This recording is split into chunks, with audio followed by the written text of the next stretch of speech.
Nairobi.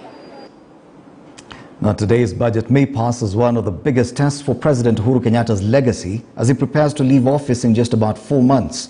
And while he has made a case for an exponential growth of the economy, many have continued to poke holes into his legacy.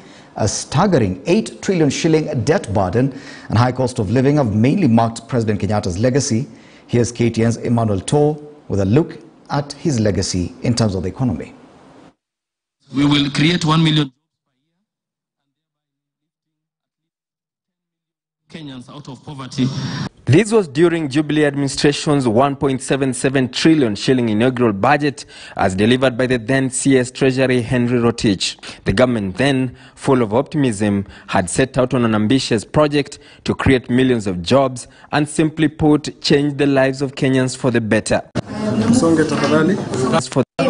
9 years later, with only 4 months left for the Jubilee government under the captaincy of President Uhuru Kenyatta, a lot has changed. The 2022-2023 budget is now 1.5 trillion shillings higher than the first one for the Jubilee government in 2014. The growth has been exponential.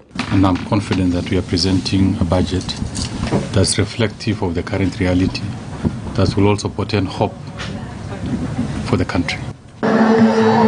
And President Uhuru Kenyatta has never shied away from blowing his own trumpet. Neguo omothe uria nganengera thirikari ngamutigera economy ya trilioni 13. The economy has grown in the last 10 years, but it has become bigger. If you look at the GDP growth rate, it has been going up every year except the COVID year when it contracted. But because the economy has grown, it does not mean that people have more money in their pocket.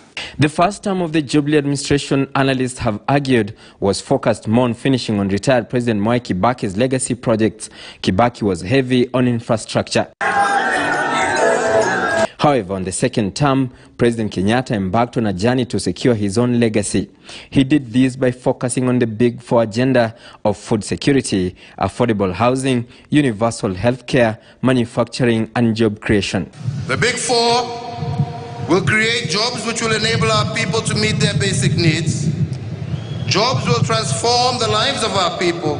However, with the fallout between the president and his deputy after the 2018 handshake between the president and ODM leader Raila Odinga, there have been varied opinions as to Jubilee's scorecard. I have done much more than I was able to do even in my first term. Why?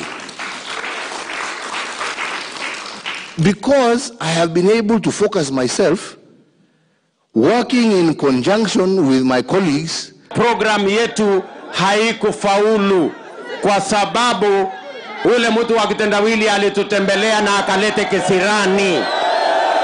I don't know who to believe among the two of them, but what I know is that the first term of Jubilee government was full of optimism. We saw that through the deputy and the president working together, visiting projects, development projects, and articulating the vision of this country. But the second term has been too politicized. I think the deputy president focused on becoming the next president. The president focused on his legacy. However, the over 8 trillion shillings debt, a high cost of living, especially on high cost of fuel and wanton corruption, may dent the president's legacy.